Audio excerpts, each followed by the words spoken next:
Hi, my name is Keith Cooper from Northlight Images, and in this short video I'm going to have a look at a ring flash. Now it's a K&F ring flash, a third-party one.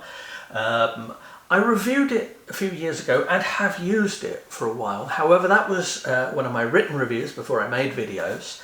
And I thought I'd come back and have a look at it, in particular because I used it with a new macro lens. Now the macro lens is not released until tomorrow, so I've not got the macro lens here, but I thought I'd cover this as well briefly since I had written details of it, which if you want the specs and everything, there is a link to the written article in the video notes. Now, a ring flash, if you've never used one, you've almost certainly seen them used on TV, in crime shows, where this is the light that sits on the front of the lens that the CSI people come in and start snapping away with, wearing assorted white coats and whatever, and coveralls. Now, it has a plastic clip which just fell off. I don't normally use, I'll admit, which is probably why it fell off, because I didn't put it on properly.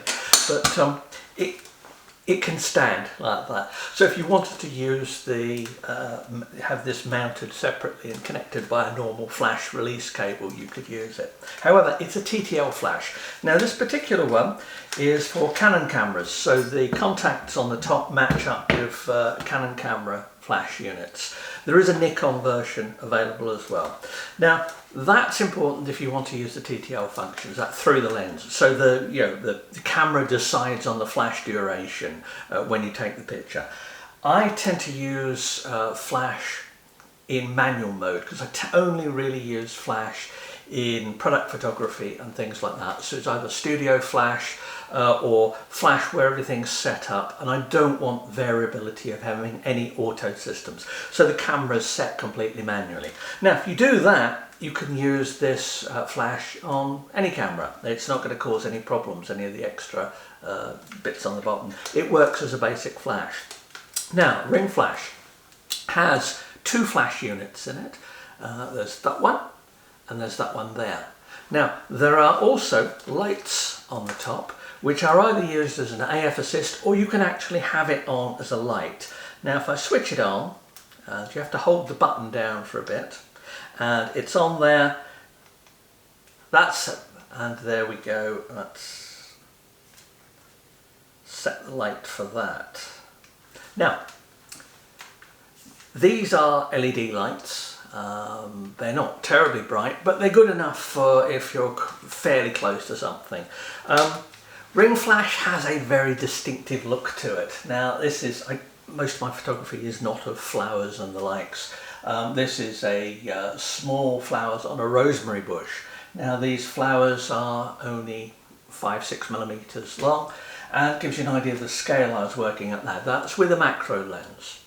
Now the device here, you've got two flashes, so you can fire both of them, or you can fire just one, or you can alter the power, the relative power. Now altering the relative power means you get more light from one side, less light from the other, or just one flash on one side. Now that can change how things look, in particular the shadows. Now I've used this as fill-in flash outside, and it's almost entirely flash lit. You can see the background's quite dark. If you're using it in the auto modes, you can get all kinds of things. So you can get it flash exposure bracketing, you can do that with it.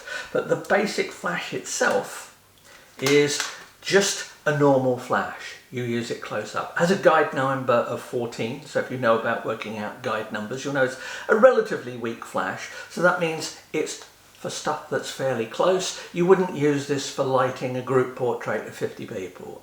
It wouldn't have the light output to be able to work with that. Now, to fit this on a lens, you need an adapter. Now, the adapters, and it comes with a whole set of these rings for different lens sizes. This goes as 52mm up to 77mm. These rings fit on the end of the filter ring of a lens, and they just fit on there, and then this adapter ring goes into the ring flash.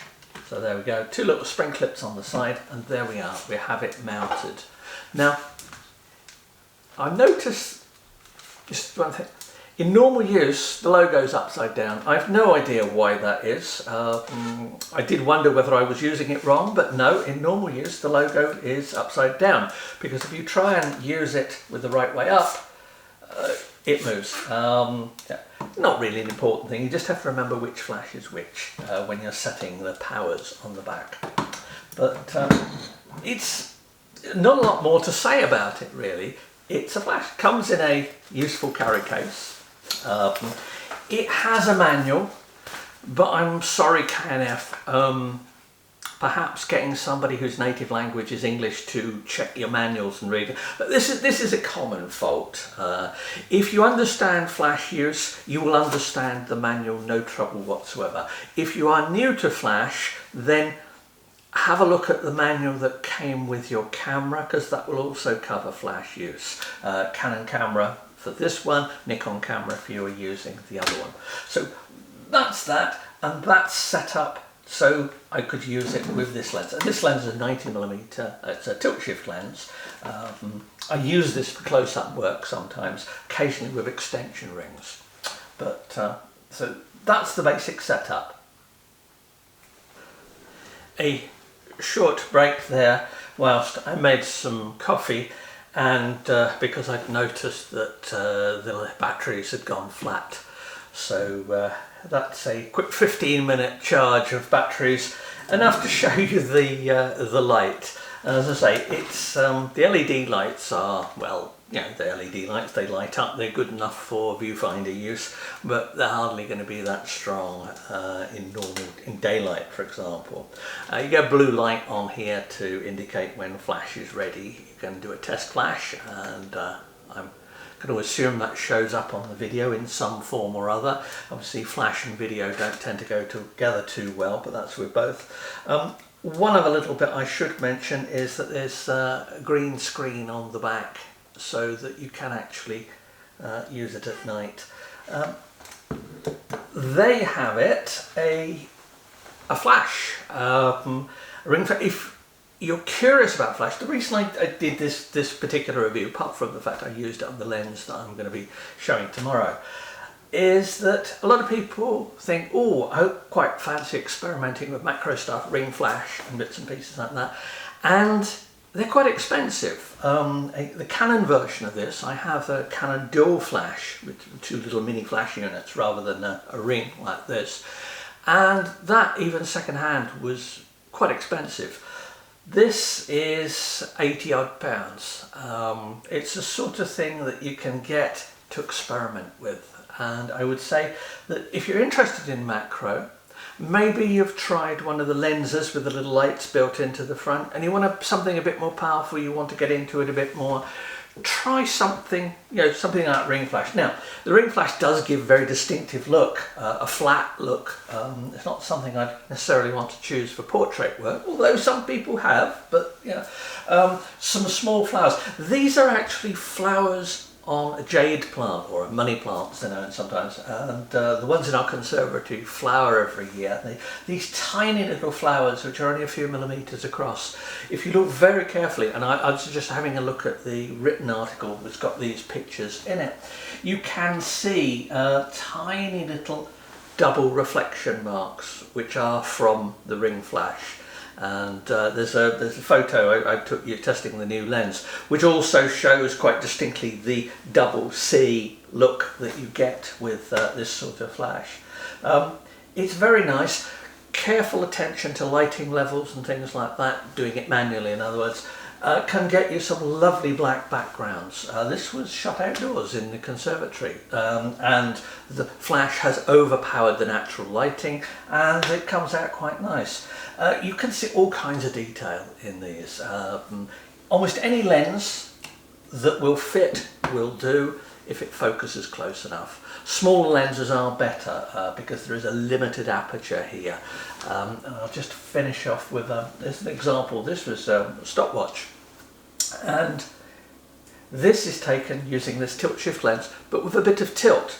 Now, the key in photographing reflective surfaces like this is control of the shadows as well as the lights, but that's another matter altogether. I perhaps ought to do a video on photographing shiny things sometimes when I've got a better studio set up rather than here down in the kitchen. But anyway, have a read of the article as well if you're curious. It's a very nice flash. It's quite cheap.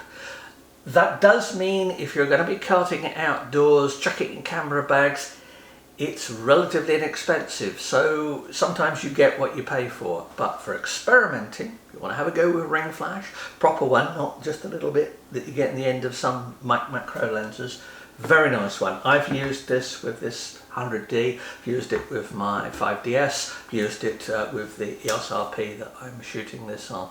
K&F Concept, KF-150, there's a link to the actual thing in the written article. So I hope this has been of some interest, and thank you.